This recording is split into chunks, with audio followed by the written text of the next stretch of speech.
Hello everyone. So we are discussing the problem examples of the chapter Chemical Bonding and Molecular Structure, and today we will discuss problem example number 3. So here the question is, explain the structure of CO3 ion in terms of resonance. क्या करना है बेटा? CO3 ion कौन सा ion है बेटा? ये carbonate ion. आपको इस कार्बोनेट आयन के स्ट्रक्चर को एक्सप्लेन करना है इन टर्म्स ऑफ रेजोनेंस। तो सबसे पहली बात तो ये कि रेजोनेंस स्ट्रक्चर्स होते क्या है बेटा? रेजोनेंस की बात हम कब करते हैं बेटा? जब एक लुईस स्ट्रक्चर एक मॉलिक्यूल की सारी प्रॉपर्टीज को एक्सप्लेन नहीं कर पाता तो हमें कुछ और स्ट्रक्चर्स ड्रॉ करने पड़ते हैं जिनकी एनर्जी सेम होती है, पोजीशन ऑफ न्यूक्लियाई सेम होता है। सिर्फ और सिर्फ डिफरेंस कहां पर आता है बेटा? Bonding and non bonding pair of electrons में। उन स्ट्रक्चर्स को हम बोलते हैं कैनोनिकल स्ट्रक्चर्स या फिर रेजोनेंस स्ट्रक्चर्स, एंड उस फेनोमेना को हम बोलते हैं बेटा रेजोनेंस। ठीक है, यहां पर CO3 आयन की अगर हम बात करें तो होना क्या चाहिए बेटा?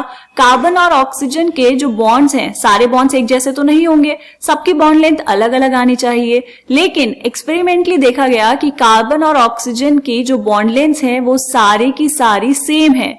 इसका मतलब ये हुआ कि आप सिंगल लुईस स्ट्रक्चर से कार्बोनेट आयन की प्रॉपर्टीज को एक्सप्लेन नहीं कर पाएंगे। ठीक है, इसलिए हम यहाँ पर रेजोनेंस स्ट्रक्चर्स बनाएंगे। तो सबसे पहले एक बेसिक स्ट्रक्चर तो हमें बनाना पड़ेगा बेटा। तो यहाँ पर आपने ये लिया कार्बन, 3 ऑक्सीजन एटम्स हैं, तो यहाँ पर एक ले लिया ऑक्सीजन, यहाँ एक ऑक्सीजन और यहाँ एक ऑक्सीजन।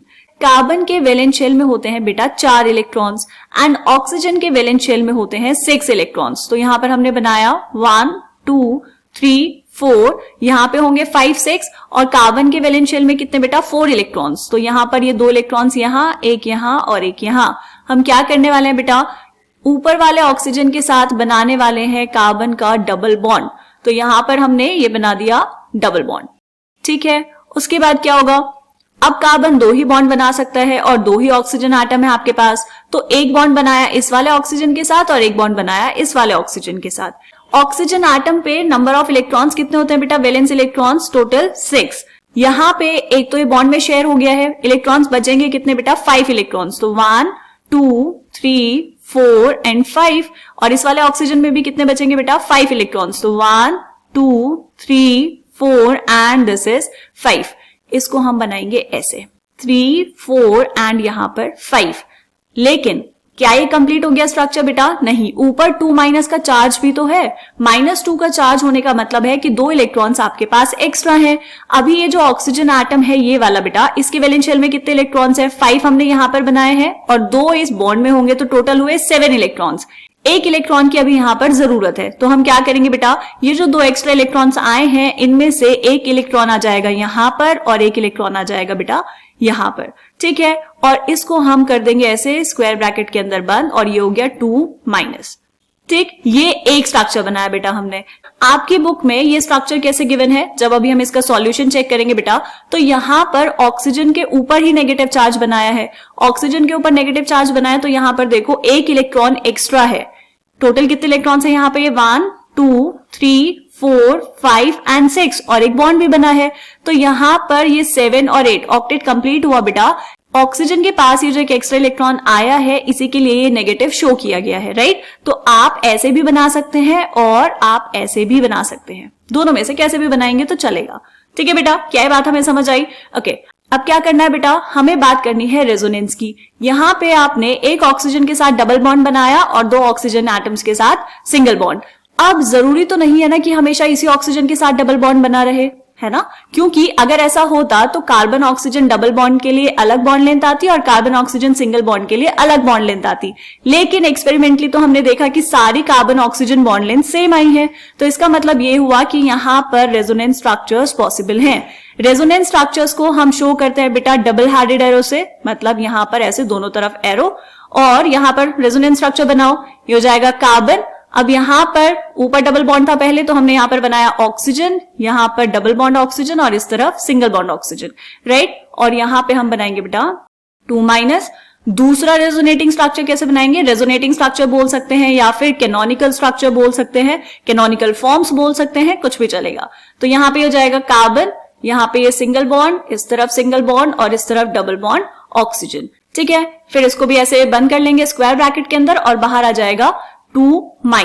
ठीक है, ये क्या बनाई है बेटा आपने, ये बनाई है कैनोनिकल फॉर्म्स ऑफ या फिर रेजोनेटिंग स्ट्रक्चर्स ऑफ CO3 - अगर हमें इसका रेजोनेंस हाइब्रिड स्ट्रक्चर बनाना हो तो बेटा रेजोनेंस हाइब्रिड स्ट्रक्चर क्या होता है, जो इन तीनों से मिलके बना है, मतलब जो आपके मॉलिक्यूल की प्रॉपर्टीज को क्या कर पाएगा, एक्सप्लेन कर पाएगा।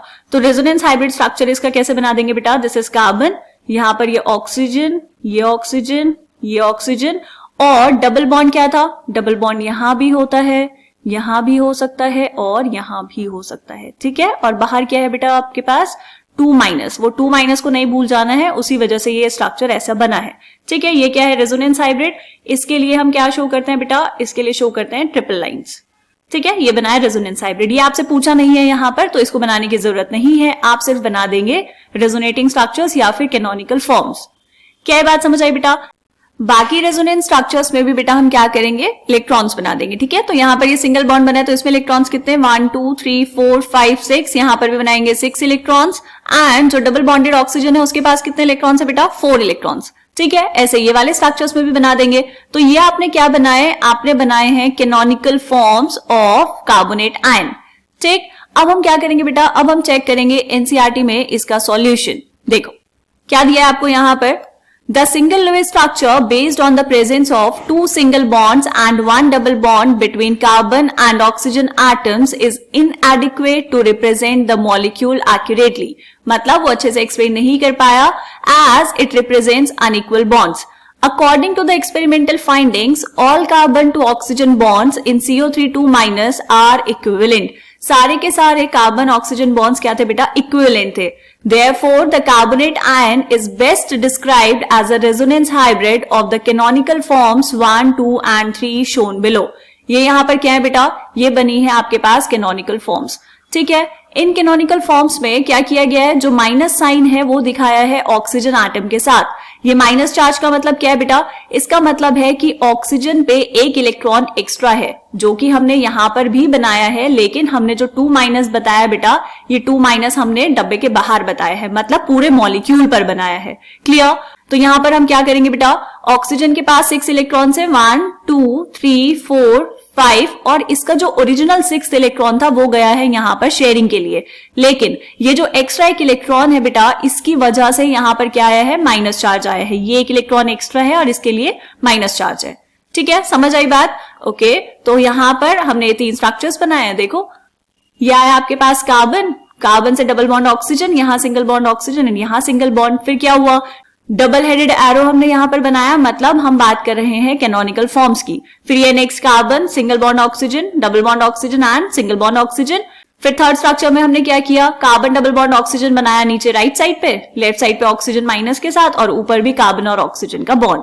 ठीक है, क्या ये बात हमें समझ आई बेटा। ये है figure 4.4, resonance in CO3 - ion. First, second and third represent the 3 canonical forms, या फिर इनको हम क्या बोलेंगे बेटा, रेजोनेटिंग स्ट्रक्चर्स। क्लियर है ये चीज। आप चाहें तो इनका रेजोनेंस हाइब्रिड भी बना सकते हैं, वो आपसे यहां पर पूछा नहीं गया है, लेकिन हमने यहां पर ड्रॉ किया है। ठीक है बेटा, चलो मिलेंगे नेक्स्ट वीडियो में, जो होगा इस चैप्टर का लास्ट प्रॉब्लम एग्जाम्पल। तब तक के लिए आप इनको अच्छे से प्रैक्टिस कर लीजिए, रेजोनेटिंग स्ट्रक्चर्स को अच्छे से बनाकर देखेंगे तभी समझ आएगा बेटा। ठीक है, आप एक बार खुद प्रैक्टिस करेंगे तो आ जाएगा आराम से। कोई भी डाउट होगा तो आप कमेंट सेक्शन में बता सकते हैं। मिलेंगे नेक्स्ट क्वेश्चन में, तब तक के लिए बाय बाय।